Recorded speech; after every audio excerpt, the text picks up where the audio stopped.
How to recover a hacked Gmail account without phone number and email. Hi everyone, it's Sophia to assist you today. Without any delay, let's jump right in. First, open Google Chrome and search Gmail recovery. Click on the first link that pops up. Scroll all the way down in here. You'll find someone else is using your account. Click on recover a hacked or hijacked Google account.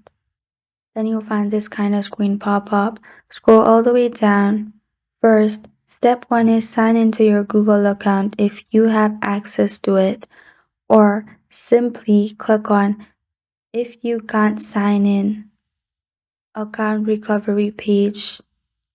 Simply click on account recovery page below can't sign in.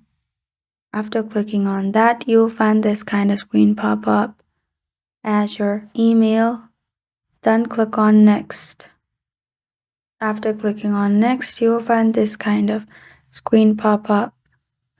Simply log in using your passkey of your device you're using, or simply click on try another way. Another way is it's gonna send an email on your main device.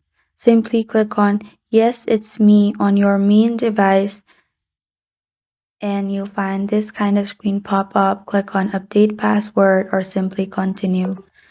You're good to go. That's how you recover hacked Gmail account without phone number. Thank you for joining me today. If this video helped you out, please leave a like and subscribe for more. Got a question or want to suggest a topic? Comment below. I am Sophia signing off. Until next time.